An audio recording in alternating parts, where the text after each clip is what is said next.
Bismillahirrahmanirrahim. Au nom d'Allah, tout miséricordieux et grand miséricordieux.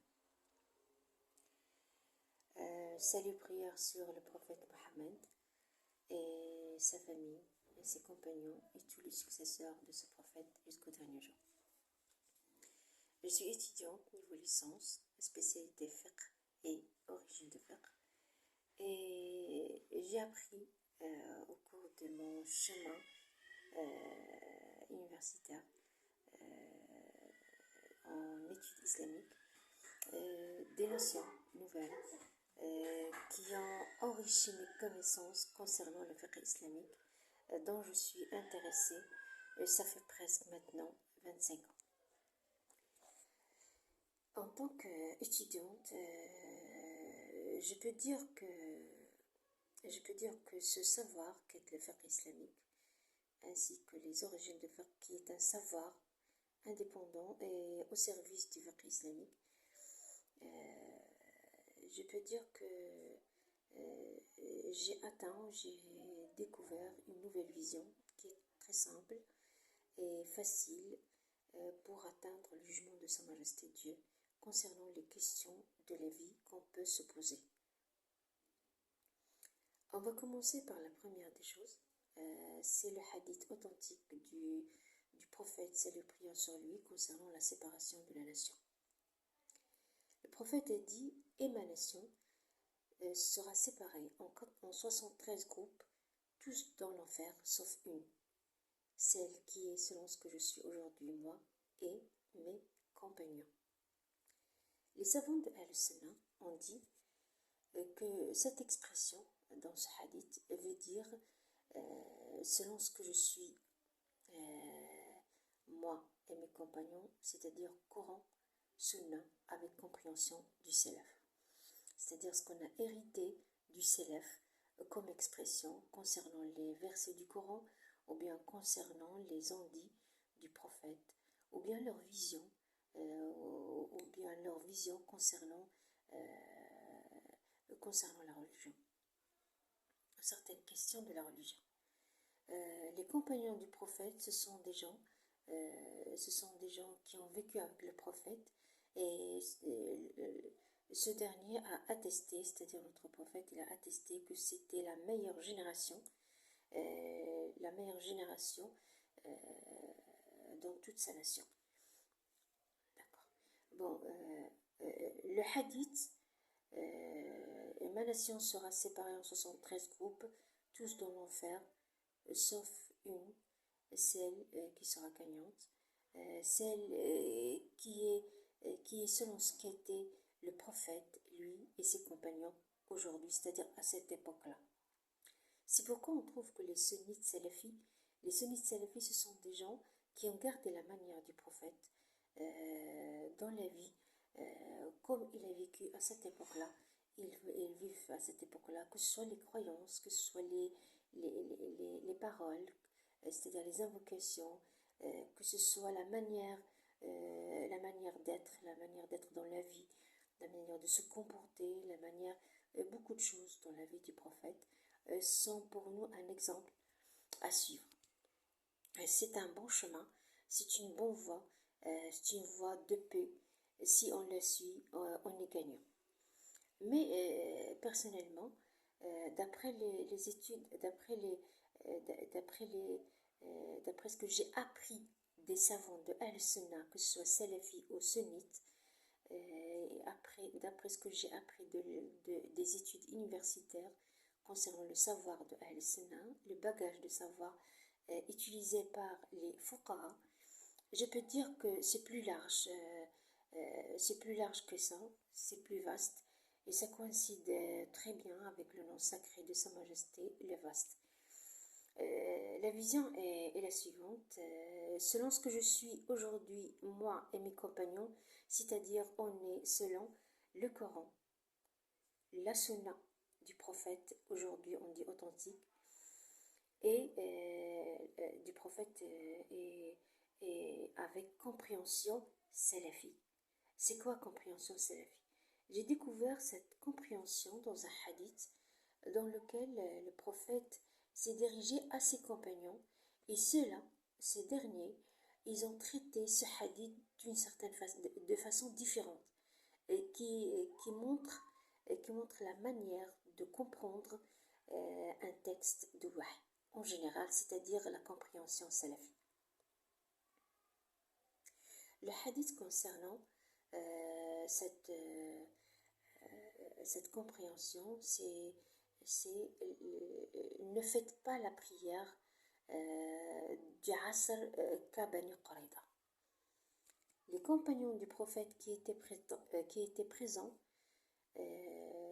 qui ont entendu ce hadith et cet ordre, ils ont obéi, ils se sont dirigés vers Bani Qurayda. Mais avant d'atteindre Bani Qurayda, la prière de l'Asr est entrée. Qu'est-ce qu'ils vont faire? Le premier groupe, le prophète nous a dit de ne faire la prière de l'Asr qu'à Bani Qurayda. C'est ce qu'on va faire. Donc on ne va pas faire la prière maintenant, on va attendre jusqu'à atteindre Bani Qurayda.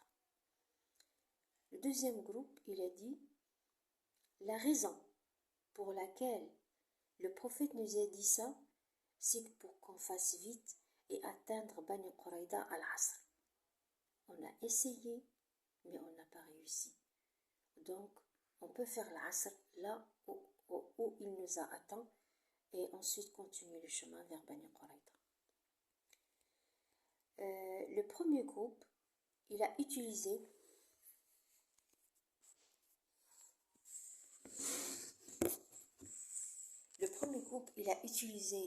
la compréhension apparente de la langue arabe du texte. La compréhension apparente de la langue arabe du texte. On sait que le message de Sa Majesté est en langue arabe. Et la langue, c'est un moyen de communication et de compréhension grâce auquel on fait atteindre aux autres ce que nous voulons dire.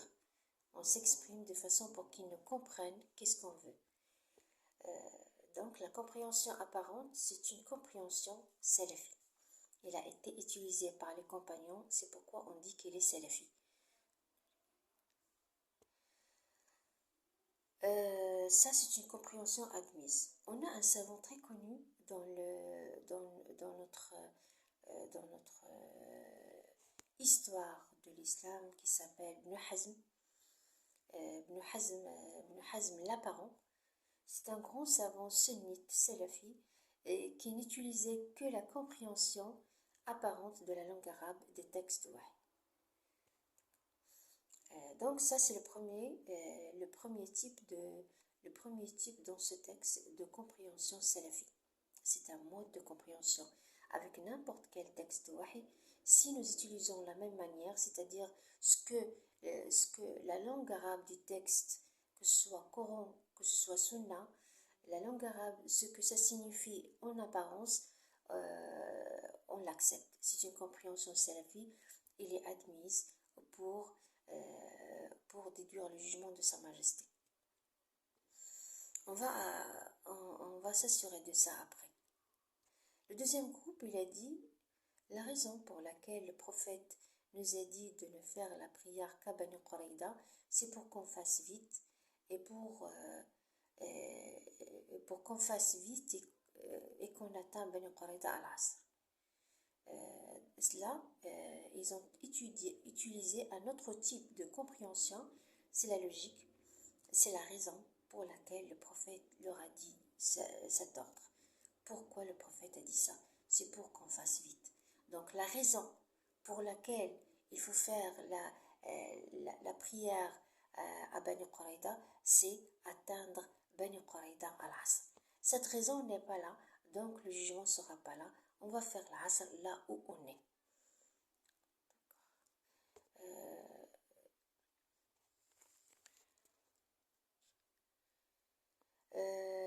Il y a un troisième type de compréhension salafi, c'est les expressions laissées par les compagnons du prophète ainsi que leurs successeurs, ainsi même que les a'imma de musulmans, les a'imma fuqaha de musulmans, ce sont des gens qui ont suivi le prophète et qui ont suivi la compréhension salafi, donc on suit leurs expressions.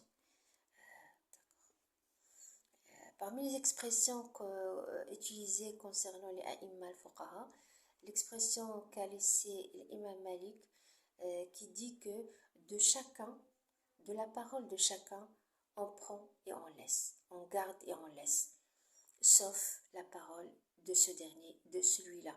Et il a voulu dire là le prophète Mohammed, parce que il était près de sa tombe, il faisait la leçon dans sa mosquée et il s'assoyait près là où il était enterré.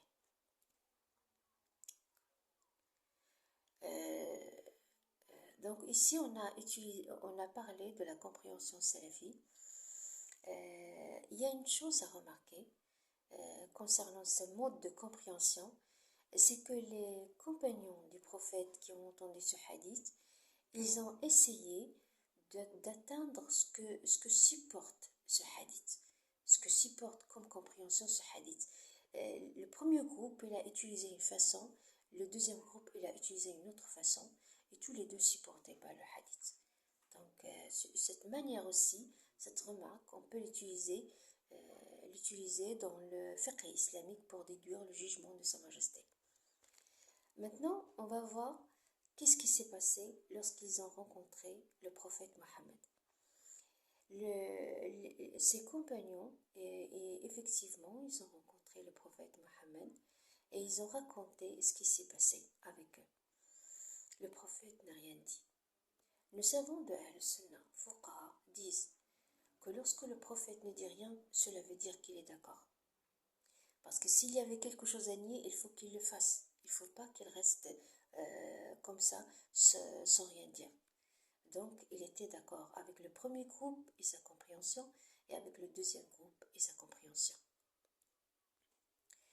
Le prophète n'a rien dit concernant la différence de jugement suivi par chaque groupe. Le premier groupe, il a suivi le jugement, on fait l'asr à Bani Quraïda.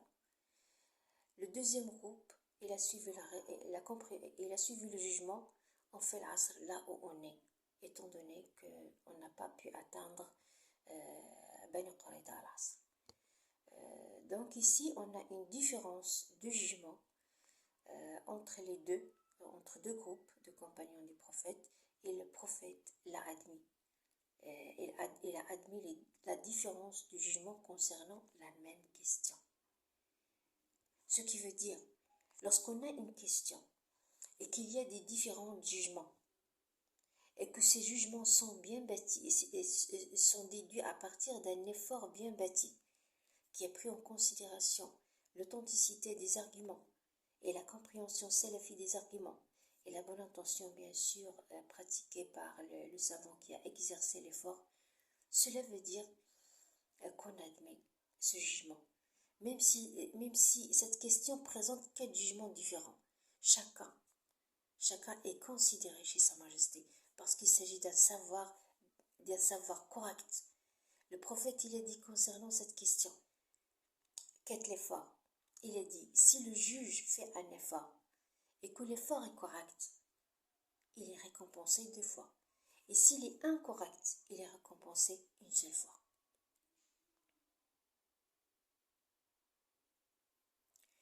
Donc, un effort considéré, c'est-à-dire qui a pris en considération l'authenticité des arguments. Ahl-Sunnah, la première des choses chez eux, pour étudier une question et déduire le jugement de Dieu, subhanahu wa ta'ala, concernant cette question, la première des choses, c'est s'assurer que l'argument est authentique. L'argument étudié, soit authentique. La deuxième des choses, c'est la compréhension salafi. On a appris ça à partir du hadith de la séparation de la nation. Déjà expliqué. Donc, la compréhension salafi nous assure le bon chemin. Il faut savoir que le hadith de la séparation de la nation, qui décide le groupe gagnant parmi tous les groupes de la nation mohammedienne, ce groupe gagnant, il a respecté quoi? Il a respecté 1. Le Coran, 2. La sunna du prophète, 3. la compréhension salafi, des compagnons du prophète, exercée par les compagnons du prophète. Comment ils ont traité les textes de Wahi, on fait la même façon. Que ce soit les expressions qu'on a héritées d'eux, que ce soit le mode de compréhension apparent de la langue arabe, que ce soit le mode de compréhension basé sur la raison pour laquelle le prophète a donné son jugement, ou bien a donné ce texte, Sa Majesté Dieu ou bien le prophète. Pour la raison, ici on signale concernant le hadith La yusalliyanna ahadakum al-asr illa fi bani Qurayda. Vous avez remarqué que le groupe 2 qui a utilisé la raison, il a essayé de chercher la raison de soi-même. Rien dans le hadith ne montre qu'il s'agit de cette raison. Et aucun autre hadith n'a été utilisé pour dire qu'il s'agit de cette raison. Mais c'est une raison. On a essayé de lire ce qu'il y a dans la tête du prophète, pourquoi il a dit ça. C'est une raison logique qui est proche, c'est-à-dire de la réalité des choses. Oui, c'est vrai. Elle est logique, donc on l'accepte. C'est pas nécessaire qu'il y ait un autre texte qui montre que cette raison existe. D'accord. Mais tout ce qu'il faut, c'est qu'il soit logique et valable, supporté par le texte. Alors là, il est admis. Donc, comme disent nos savants de Ahl-Sunnah, on essaye de comprendre ce que Dieu veut dire et ce que le prophète veut dire à travers les textes de Wahy, le texte du message de Sa Majesté. Revenons à l'effort. L'effort fiqhi fait par les savants ou bien par les étudiants qui ont étudié ce savoir, l'effort ou bien il est correct ou bien il est incorrect. Ce qui compte, c'est qu'il soit bien bâti. Et on a vu ce que ça veut dire. Donc, s'il est bien bâti et il est correct, il est admis. C'est une voie de paix. Ça représente le chemin de Sa Majesté. Ça représente le chemin de Sa Majesté, un effort qui est bâti sur un texte authentique, une compréhension salafi. Le chemin de Sa Majesté, le chemin droit de Sa Majesté, il faut savoir que le chemin droit de Sa Majesté, c'est l'islam. Le prophète a dit ça. Il a dit as-sarat, c'est-à-dire le droit chemin, c'est l'islam. Et c'est quoi l'islam? L'islam, c'est le Coran, tout ce qui contient le Coran.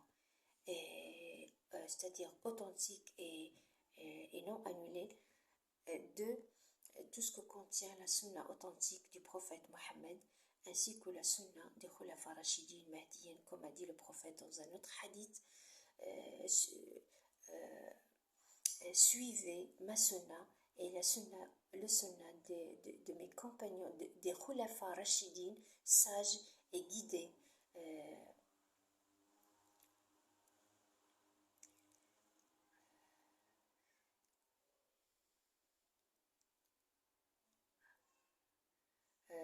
Dans un autre hadith, il a signalé ça.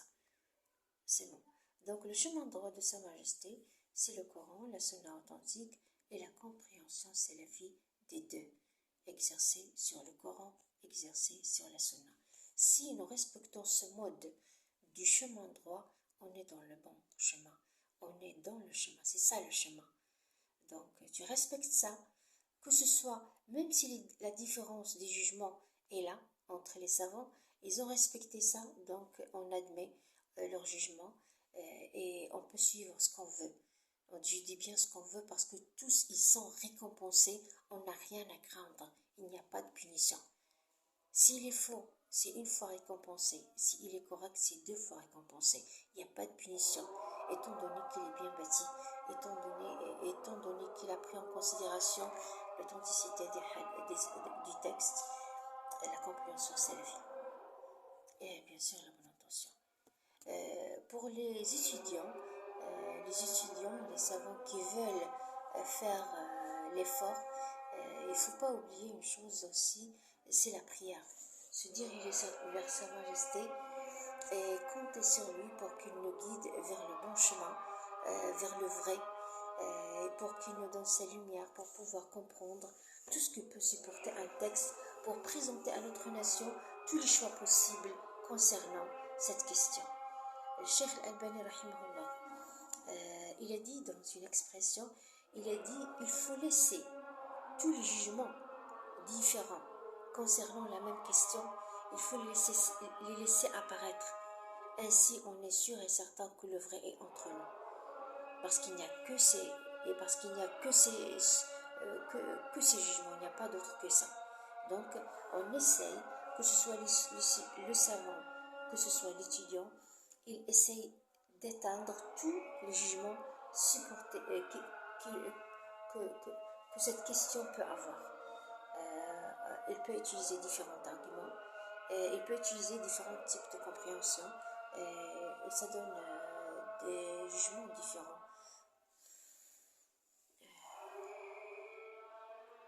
Je crois que j'ai parlé de tout. On a parlé de la compréhension salafi. Bon, c'est ça. C'est ça ce que je voulais dire. Donc, concernant la différence de jugement entre les savants, je sais que les savants de Ahl-Sunnah, ils ont